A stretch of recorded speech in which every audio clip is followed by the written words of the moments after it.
Halo, sekarang Podcast Bebas Aktif lagi bermitra nih dengan Anchor. Kalau kalian mau bikin podcast sendiri, Anchor ini platform yang paling enak buat publish dan edit-edit podcast. Apalagi Anchor ini 100% gratis. Lo dengerin Podcast Bebas Aktif di Spotify juga karena Anchor punya fitur distribusi podcast ke Spotify dan platform-platform lainnya. Jadi, sekarang adalah waktu paling pas buat lo download Anchor dan bikin podcast lo sendiri. Contextual Presents.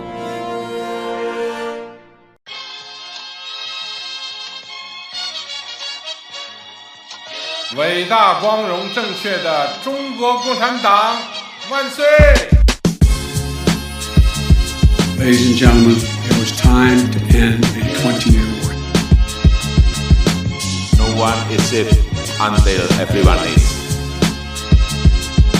The world is waking up and change is coming whether you like it or not.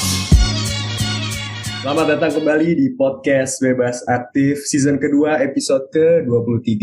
Tentu saja ada gue Raffi dan ada Ikhlas di sini. Halo Ikhlas. Halo Raf. Sip. Terus ada juga Mas Sofwan. Halo Mas. Halo.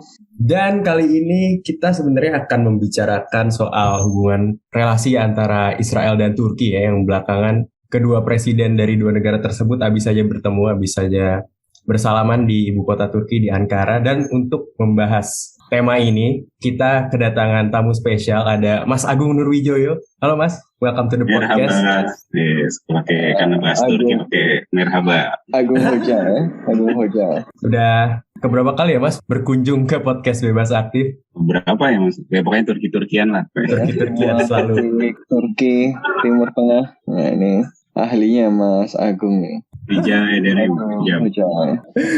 Ya. Jadi bersama Mas Agung kita akan membahas soal dinamika hubungan antara Turki dan Israel sebelum mereka bertemu, karena banyak dinamikanya juga. Tapi sebelum kita jauh lebih mendalami soal topik ini, buat teman-teman yang suka isu tentang hubungan internasional, sosial politik dan macam-macam, boleh follow podcast ini, Podcast Bebas Aktif. Kita tayang seminggu sekali. Follow juga sosial media kita di @kontekstualcom di Instagram dan di Twitter.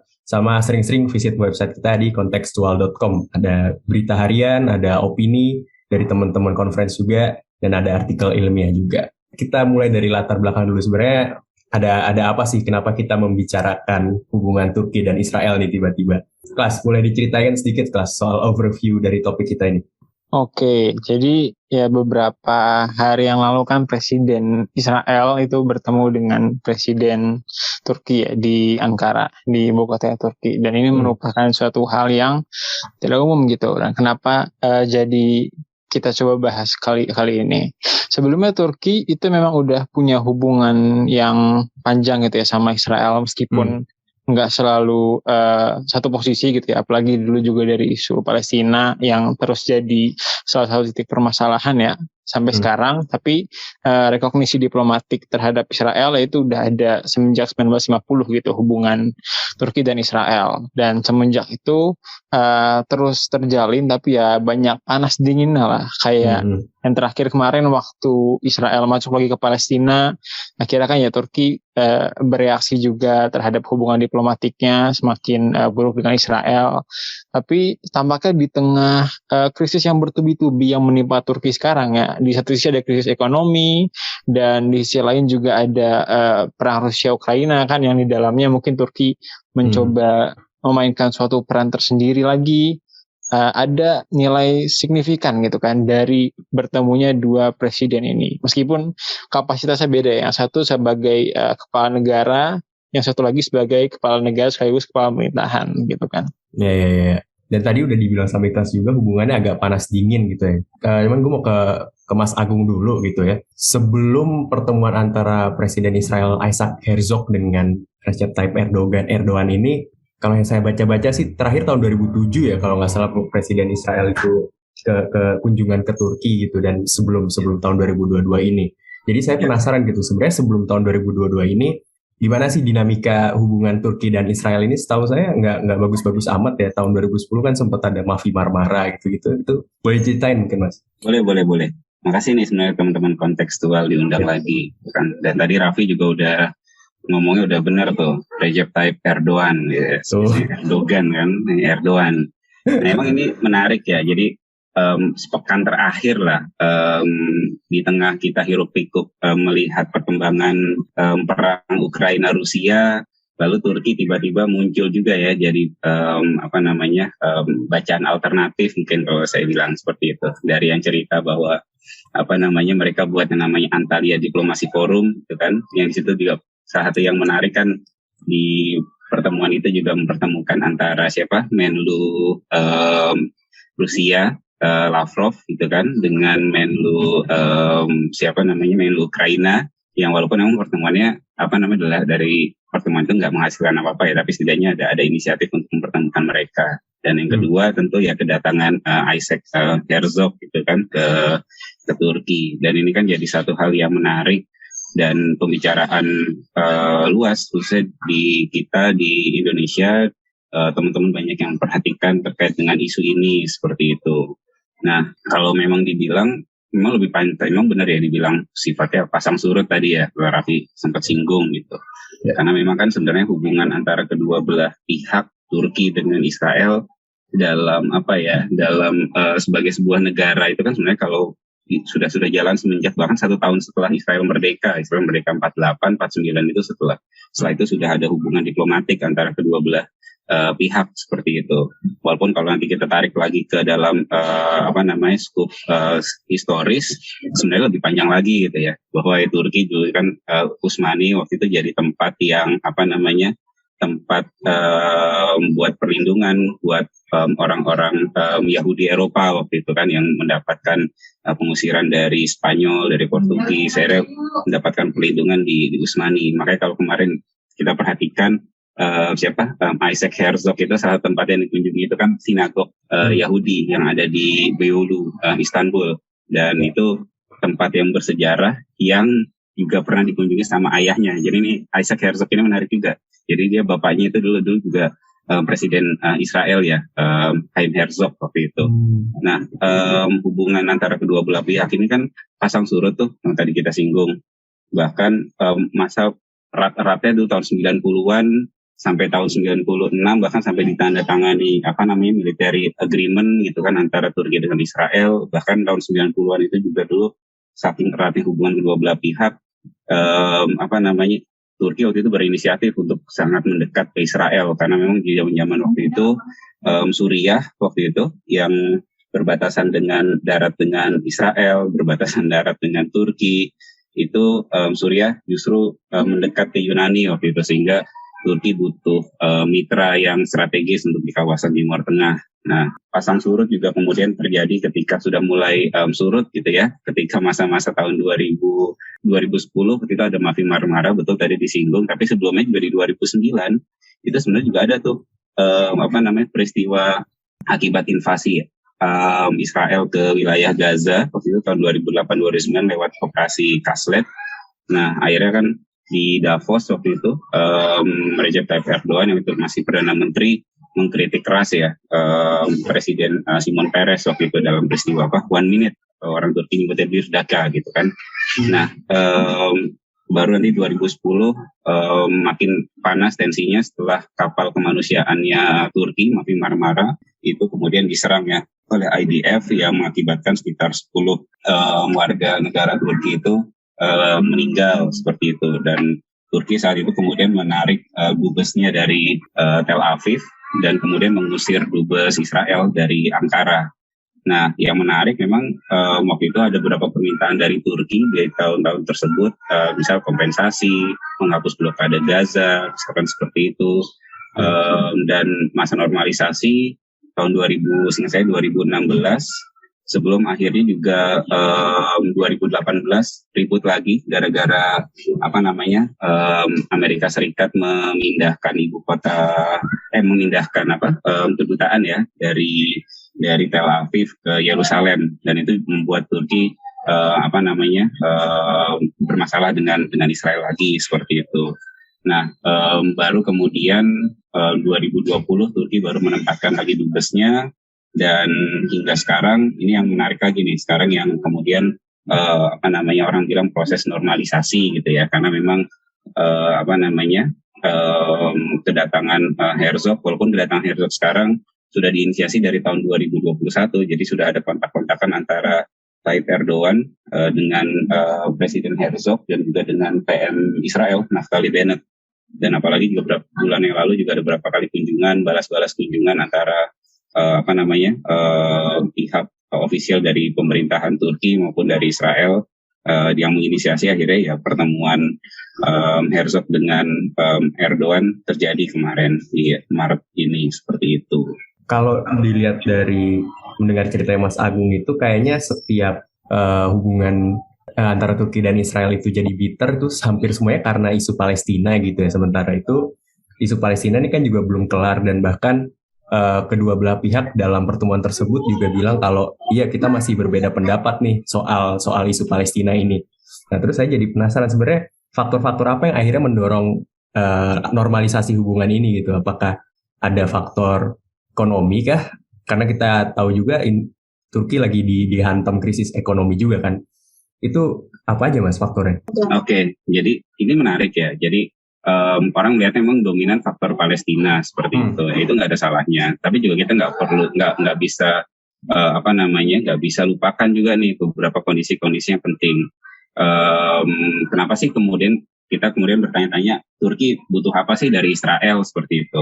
Nah, hal yang bisa kita lihat pertama bahwa Israel ini sebenarnya kan mitra penting ya sebagai simbolisasi bagian dari Barat gitu ya. Ini cerita lama sih sebenarnya. Karena relasi dengan Israel itu bagi Turki ini penting. Bagaimana kemudian Turki untuk kemudian berdiplomasi dengan Eropa, dengan Amerika Serikat, kan?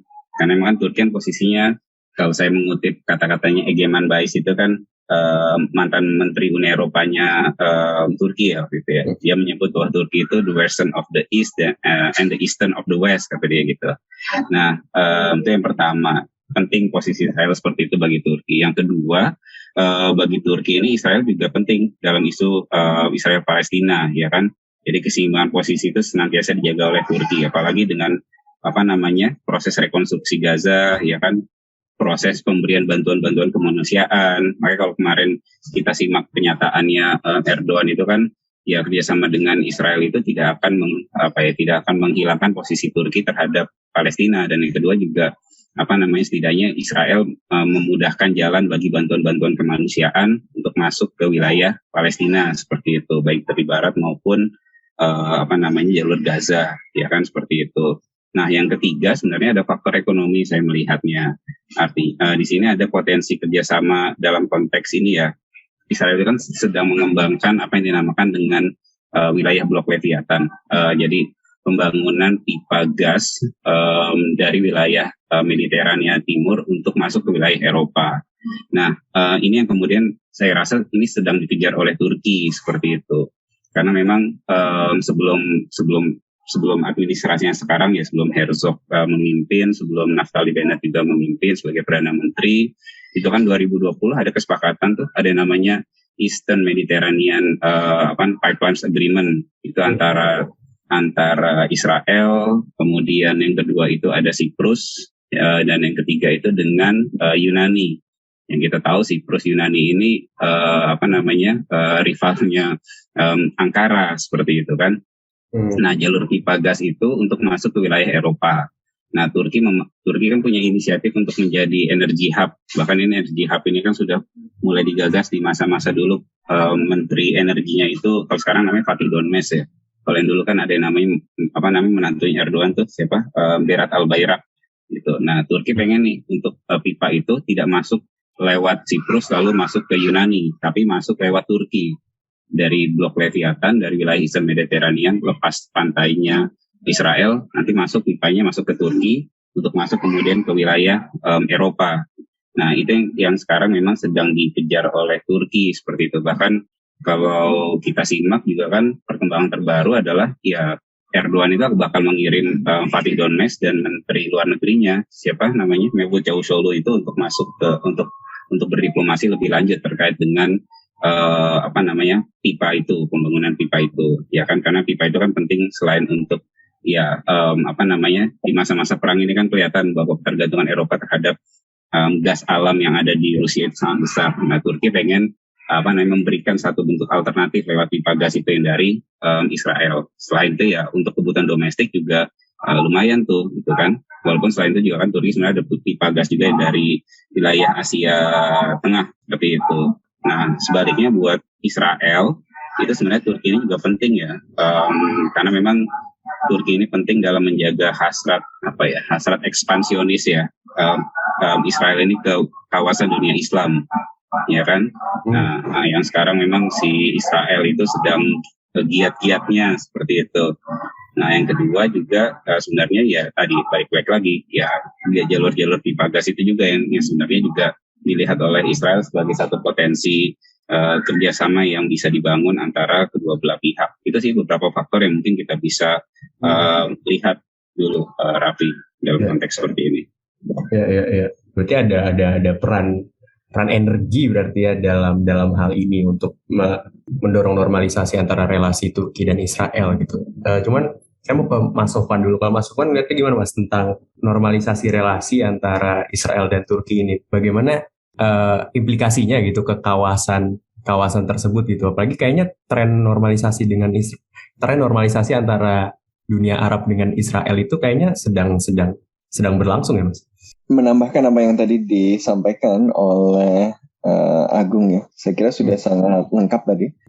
Tapi penting untuk melihat Turki dan Israel ini dalam konteks politik internasional di kawasan ya adalah dua kekuatan regional yang penting gitu ya. Jadi hubungan di antara mereka berdua itu tentu dibentuk oleh tidak hanya misalnya pertimbangan 1-2 orang atau karena 1-2 kejadian, tapi karena dinamika lingkungan strategis yang kemudian menghadirkan pilihan yang dirasa oleh aktor itu lebih menguntungkan kalau mereka mengambil pilihan rapprochement tersebut ya, walaupun kemudian ada peristiwa-peristiwa yang kemudian misalnya menjadi trigger event untuk memutus maupun kemudian menyambung gitu kan. Tetapi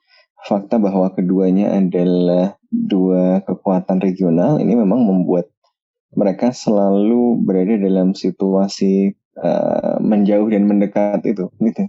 Karena yang berkepentingan dengan mereka menjauh dan mendekat itu bukan cuma mereka gitu ya, tapi juga aktor-aktor lain yang terdampak oleh hubungan mereka juga gitu kan. Jadi ini tentu merupakan sesuatu, dengan demikian dia merupakan sesuatu yang tidak hanya akan punya konsekuensi yang bersifat domestik gitu ya, tapi juga punya konsekuensi pada kawasan. Jadi menurut saya itu yang penting untuk kita lihat ya pertama-tama gitu ya. Kalau begitu kondisi lingkungan strategis seperti apa yang kemudian membuat aktor-aktor di Turki maupun di Israel kemudian memutuskan untuk melakukan tindakan ini. Padahal misalnya di Turki itu survei publik masih menunjukkan ketidaksukaan pada Israel itu ya, perlawanan terhadap okupasi Israel itu masih sangat tinggi ya, masih 80 sekian persen ya Gung ya, itu mengecam Israel. Dan saya kira sikap Turki tentang Palestina dan dalam persoalan okupasi Israel ini juga masih sama. Makanya tadi kan masih di highlight sebagai sesuatu yang menjadi titik perbedaan. Tetapi kemudian ada kondisi strategis kawasan yang memang membuat Turki dan juga Israel ini kemudian berkepentingan untuk mending the fences. Salah satu yang paling penting adalah bagaimana sistem internasional itu saat ini sedang berada di dalam ruang yang dipenuhi dengan ketidakpastian gitu kan. Dan di dalam ruang yang penuh ketidakpastian yang Anda butuhkan adalah ruang manuver yang pilihannya semakin luas. Makanya kita menyaksikan juga di berbagai kawasan yang dilakukan oleh negara-negara dan yang dilakukan oleh great powers adalah oleh regional powers adalah mereka mulai menaruh telur di berbagai keranjang gitu.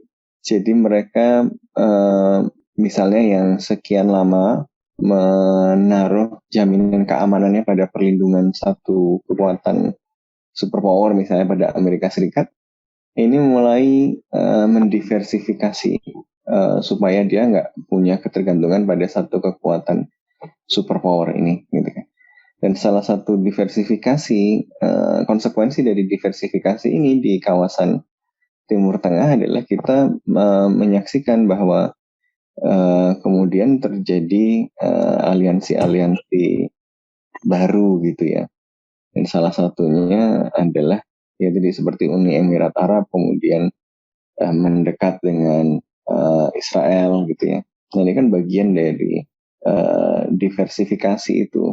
Yang di dalam kondisi ini ya Turki merasa posisinya agak semakin terbatas ini sekarang karena yang lain punya ruang manuver yang lebih luas, sementara Turki ruang manuvernya masih relatif terbatas gitu, apalagi dalam kondisi yang sekarang kondisi ekonominya juga memburuk gitu ya. Makanya yang dilakukan Turki ini dengan Israel harus dilihat dalam konteks yang lebih luas juga, nggak cuma memperbaiki hubungan dengan Israel kan. Turki kan juga kemarin misalnya mencoba memperbaiki dan bahkan mendorong perbaikan hubungan antara sekutunya Turki, Qatar, dengan negara-negara Teluk yang lain gitu kan. Jadi yang coba dilakukan saya kira adalah upaya untuk menciptakan ruang manuver yang lebih luas dan kondisi kawasan yang memungkinkan Turki untuk bisa bergerak lebih fleksibel ya dalam situasi yang dipenuhi dengan ketidakpastian dalam sistem internasional. Dan Turki saya kira melihat peluang untuk memperluas itu, apalagi ya dengan krisis yang sedang terjadi di Ukraina dengan invasi Rusia ini gitu kan. Karena Turki kan memang memposisikan diri sebagai hub energi gitu ya, hub gas yang kalau kemudian dia bisa memainkan peran itu dengan baik ya ruang manuvernya akan menjadi semakin luas. Tapi untuk bisa punya ruang manuver yang luas itu dia harus dapat kesepakatan dari aktor-aktor lain ya, termasuk dalam hal ini adalah Israel gitu kan. Jadi ya ini adalah upaya untuk membuka ruang manuver bagi Turki di dalam dinamika lingkungan strategisnya yang sekarang diwarnai dengan ketidakpastian. Oke. Buka ikhlas dulu. Kelas, kalau ngelihat tren normalisasi hubungan dengan Israel, ada kepentingan strategis juga gitu di kawasan tersebut dari Turki. Apakah hubungan yang baik antara negara-negara dunia Islam gitu ya, dalam tanda kutip di Arab dengan Israel itu menjadi new normal gitu, bahwa hubungan yang baik dengan Israel itu telah menjadi sesuatu yang default pada akhirnya. Menurut lu gimana Kas melihat tren ini? Iya, jadi emang kalau menurut gue sih Raffi ya, kayak emang sekarang nih lagi musim semi lah dari pertemanan di Timur Tengah gitu. Karena kita lihat banyak banget negara, bukan cuman ke Israel doang, tapi juga antara negara-negara Arab sendiri yang mereka itu mencoba mending relations atau memperbaiki hubungan itu kan. Kayak negara-negara Teluk dengan Qatar, Turki juga dengan Uni Emirat Arab, dengan Arab Saudi. Dan juga ya kayaknya berbagai konflik yang ada itu coba di scale down gitu kan. Nah, jadi trennya ke arah situ sekarang. Apalagi dalam konteks dalam hubungan dengan Israel gitu kan, yang ada insentif gitu loh dari Amerika dan sekutu-sekutunya gitu. Kalau kita menormalisasi hubungan dengan Israel, ya mungkin nanti akan ada apa gitu ke Barat. Akan hubungannya jadi lebih baik dan dapat insentif-insentif lainnya gitu. Kalau kita lihat secara tren regional. Tapi di sisi lain ya gue ngelihat juga kalau dalam perihal Turki dan juga negara lainnya, cuma kan bedanya kalau negara lain belum punya hubungan diplomatik gitu kan. Kalau Turki dari dulu emang udah ada, tapi intinya sama ya itu ya, jadi isu Palestina semakin agak di sideline gitu kan. Memang untuk saat ini nggak ada gejolak lagi gitu, tapi masalahnya adalah gimana kalau misalnya nanti ya akhirnya ada gejolak lagi, ada intervensi lagi atau ada konflik lagi gitu kan. Dan mungkin ada dorongan juga sama kayak dari Mas Agung tadi ya, dan Mas Sofwan, kalau lebih ke kepentingan ekonomi juga sekarang, dan apalagi Turki lagi dalam kondisi krisis, ya emang harus mencari lebih banyak teman gitu kan, krisis secara keuangan, krisis secara ekonomi, maka stabilitas nggak cuma secara domestik tapi juga secara kawasan gitu harus kemudian ditingkatkan sama Turki. Meskipun ya mesti kita tunggu lagi nanti realisasinya kayak gimana gitu kan, karena kan ya rencana pipa gas tadi atau yang lainnya itu masih belum direalisasikan. Dan nggak tahu sih, kelihatannya kalau ketemunya kan baru sama presidennya gitu, presiden Israel yang head of state gitu kan, bukan head of government. Jadi mungkin nominalnya belum terlalu teknis kerjasamanya, jadi masih lebih seremonial. Kita tunggu kalau misalnya nanti ada pertemuan lebih lanjut dari Erdogan sama Naftali Bennett gitu misalnya. Sebenarnya justru momentum normalisasi dengan Israel itu malah lagi agak turun ya, karena seperti yang kita tahu kemarin kan gasnya sebenarnya dari Donald Trump dengan rencana New Middle East Peace Plan itu ya. Makanya kan Abraham Accord itu kan juga sesuatu yang didorong oleh Donald Trump kan, waktu itu ada Jared Kushner yang berperan aktif untuk itu. Apa kalau dibilang kemudian new normal, rasanya malah sebenarnya momentumnya nggak sekuat waktu didorong oleh Amerika Serikat secara langsung gitu kan, yang dikasih sponsorship. Cuma memang ya rasanya sekarang kondisi dinamika lingkungan strategisnya lah yang kemudian membuat beberapa negara seperti Turki yang kemudian berkepentingan dengan itu. Saya kira ada kaitannya juga dengan tadi situasi domestik krisis ditambah dengan saya kira Turki melihat peluang karena daya tawarnya lagi naik gitu kan. Eropa butuh alternatif gas, kemudian Bayraktar ini kan juga jadi showcase-nya Turki. Kapasitas militer Turki di Ukraina gitu kan.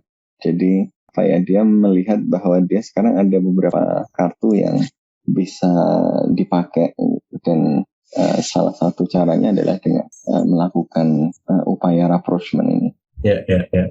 Nah, mau balik ke Mas Agung dulu gitu. Tadi sempat disinggung juga sama Ikhlas kalau yang baru ketemu baru Erdogan, presiden Turki, dengan presidennya Israel, di mana sebenarnya kepala pemerintahannya kan Perdana Menteri ya, kalau Israel, Naftali Bennett.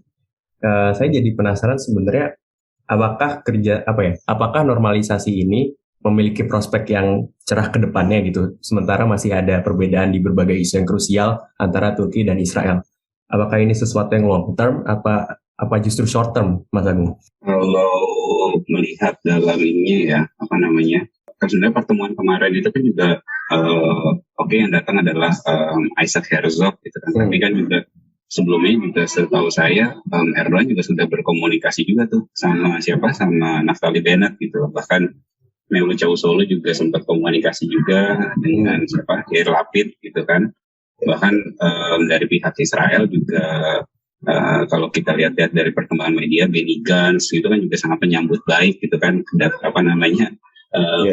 hadirnya Isaac Herzog ke Ankara sebagai satu entry point gitu ya, dan untuk komunikasi lebih lanjut, untuk normalisasi. Bahkan juga ada rencana tadi yang saya sampaikan Mevlut Cavusoglu, Menlu Turki untuk segera ke Israel gitu kan, bersama dengan Fatih Donmes untuk bicarakan khusus terkait dengan masalah energi seperti itu. Jadi boleh saya bilang untuk masa-masa sekarang ya boleh ini mulai mesra lagi nih hubungan antara Turki dengan Israel seperti itu. Karena memang kan kalau nggak bisa dilupakan bahwa Turki ini menarik ya. Tadi teman-teman juga sempat singgung, Mas Sofwan sempat singgung Bayraktar gitu kan. Karena kan si Turki ini Turki ini kan di masa Erdogan khususnya sekarang kan memang lebih pragmatis, tapi dia kan menjalankan model politik luar negeri yang multi level dan multidimensional gitu ya. Jadi bahkan semenjak pasca Arab Spring itu kan hasrat Turki untuk lebih bermain dalam level kawasan itu jauh lebih besar Gitu. Bahkan kalau kita lihat sebelum kedatangan Isaac Herzog itu kan Erdogan juga sempat ketemu juga sama MBZ gitu ke Emirat. Gitu. Artinya memang kan sebenarnya di sini masa-masa di mana Turki juga melihat bahwa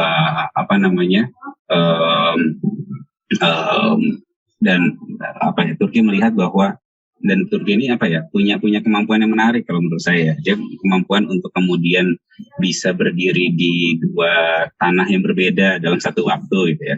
Dalam kasus Ukraina, kenapa kemudian mungkin kita melihat kan unik ya, Turki kok bisa mendatangkan Lavrov dan juga Menlu Ukraina gitu kan. Tapi kan kita nggak bisa melupakan juga yang namanya Turki ini sangat dekat dengan Ukraina dengan Rusia gitu kan. Apalagi Turki sebagai negara anggota NATO tapi bisa membeli S-400 gitu kan, air missile defense-nya Rusia.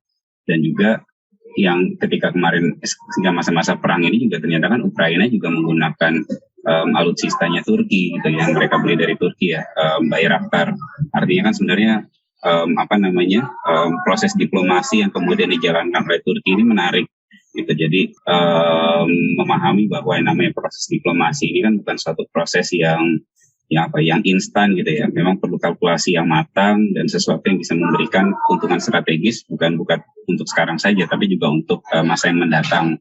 Nah, Turki dekat dengan Rusia, bahkan Turki kan terlihat sekarang bahwa proaktif dalam konteks politik luar negerinya ya. Kita seringkali melihat Turki aktif di isu konvensional, Suriah, Libya, Mediterania Timur. Kemarin ada kasus tentang Nagorno-Karabakh.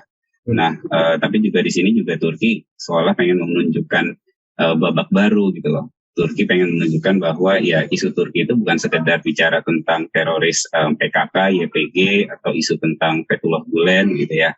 Jadi seakan hal itu yang kemudian pengen ditunjukkan oleh Turki. Kan menarik ya. Dalam konteks Teluk saja kan, Turki sahabat baiknya Emir Qatar, Erdogan sahabat baiknya Emir Qatar, tapi di sisi yang bersamaan Turki juga bisa bersalaman dengan MBZ gitu kan. Jadi ini satu hal yang memang Turki pengen tunjukkan ya dalam proses diplomasi yang sekarang berjalan seperti itu. Kayak berarti Turki itu punya manuver yang cukup licin gitu ya di politik internasional. Kalau menurut Mas Agung ini apakah dari seberapa besar gitu peran Erdogan sebagai pemimpin dalam manuver-manuver ini gitu? Apakah kalau misalkan pemimpinnya bukan Erdogan gitu Turki nggak akan seproaktif ini gitu? Ataukah emang Turki secara historis emang selalu proaktif, Mas? Secara historis memang ada masa-masa tertentu dia proaktif ya dalam konteks politik luar negeri ataupun dalam ekspansi ke kawasan ya. Ya kan? Dan memang terlihat di masa-masa Erdogan ini jauh lebih proaktif. Tentunya memang ini didorong oleh ya kondisi domestik juga gitu loh. Turki harus usaha untuk memenuhi kebutuhan domestik ya kan. Masalah ekonomi tadi teman-teman banyak singgung, dan ini juga sebenarnya kan basis juga ya, basis diplomasi juga. Kalau tadi saya menyebutkan multilateral dan multidimensi, tapi semua basisnya itu kan kerjasama ekonomi dan politik. Itu juga yang kemudian pengen didorong oleh Turki. Makanya ketika Isaac Herzog itu kan yang menarik kan ribut sama Israel beberapa tahun terakhir, tapi sebenarnya neraca perdagangannya dari tiap tahun tuh meningkat terus gitu. Nah, jadi memang yang didorong juga kerjasama dan keuntungan terhadap aspek ekonomi.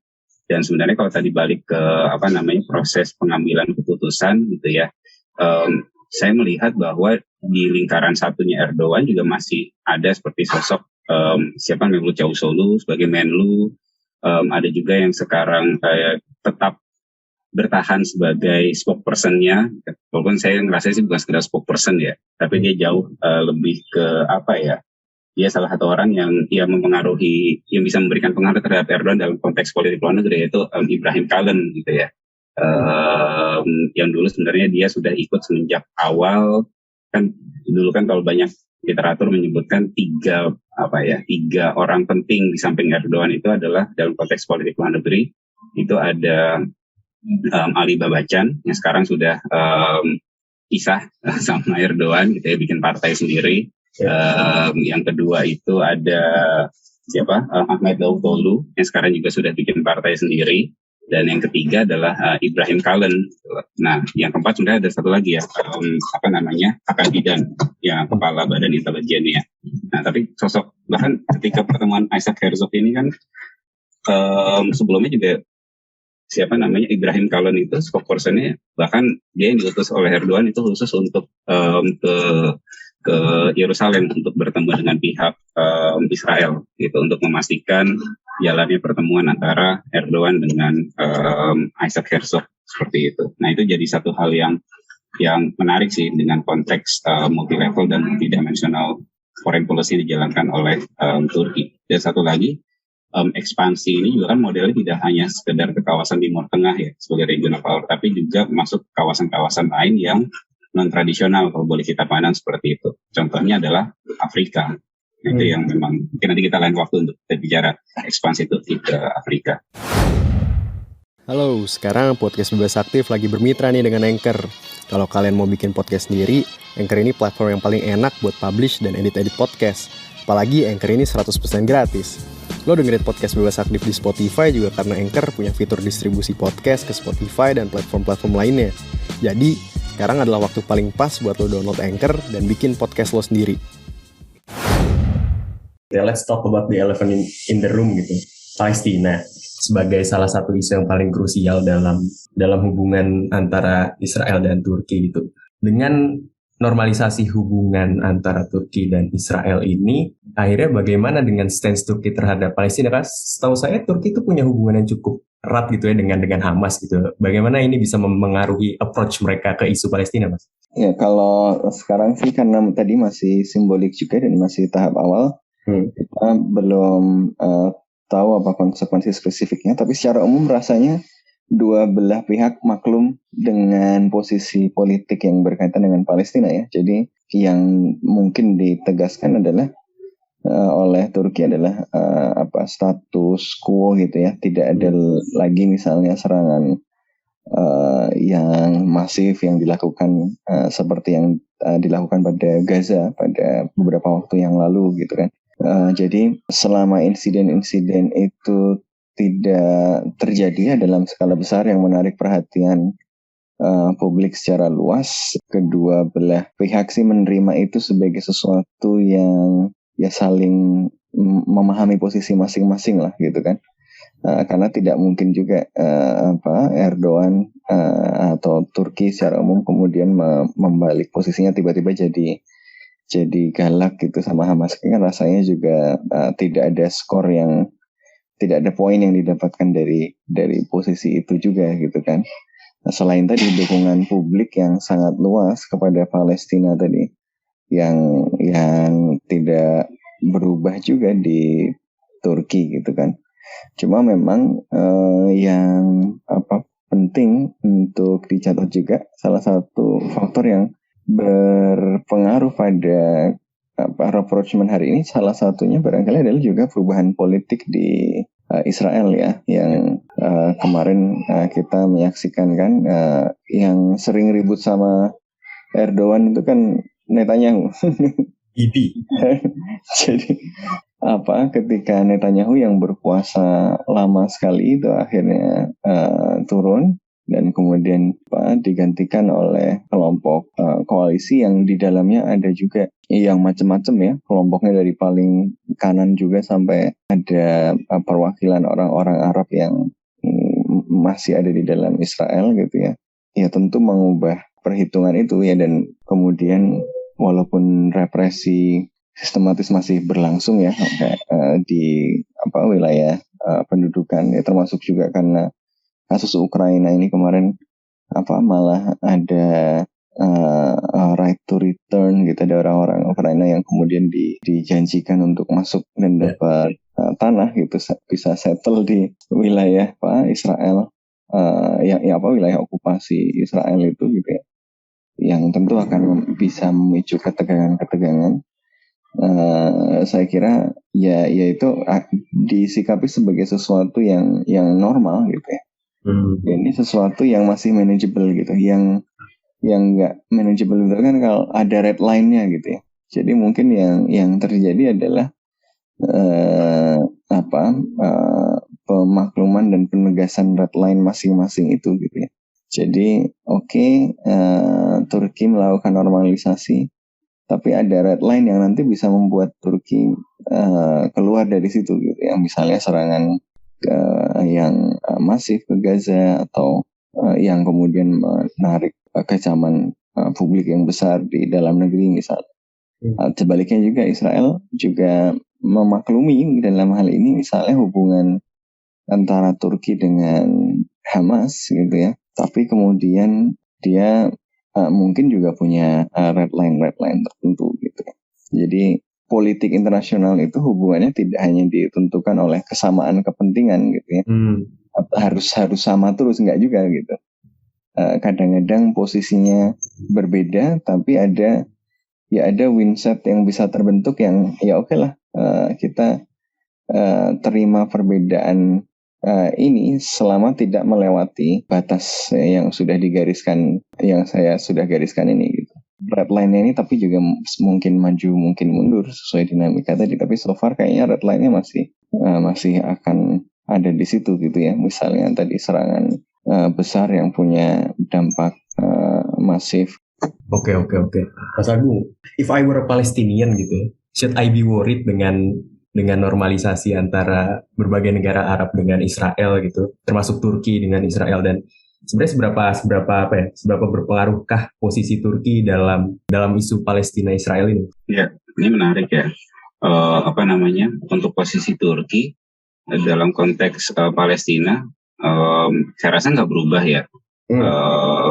Maksudnya Turki tetap bersuara keras gitu ya terhadap Israel, walaupun sebagian kalangan menganggap ini satu hal yang sifatnya anomali gitu ya. Di satu sisi Anda mengkritik keras ke Israel, mengutuk apalah segala macam gitu kan dengan bahasa-bahasa yang keras. Tapi di sisi yang lain Anda tetap kok berdagang dengan Israel gitu kan. Anda tetap kok menjalin hubungan baik dengan Israel. Turis tetap jalan, perdagangan tetap jalan dan segala macamnya.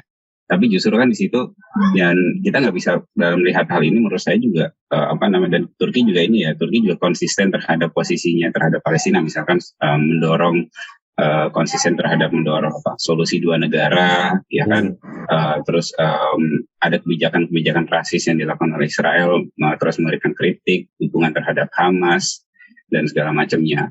Nah, dan sebenarnya dalam konteks normalisasi kita nggak bisa apple to apple pengalaman Turki dengan pengalaman negara-negara Arab lain. Satu hal yang penting adalah normalisasi itu kan tidak menjamin perdamaian. Negara Arab, Emirat kemarin sangat getol untuk kemudian menjalin berdasarkan Abraham Accord ya, untuk kemudian menormalisasi hubungan dengan Israel dengan dasar bahwa ini akan menciptakan perdamaian Israel Palestina. Enggak kok, setelah mereka normalisasi, ada kok serangan yang luar biasa yang dilakukan oleh Israel terhadap wilayah Gaza gitu ya.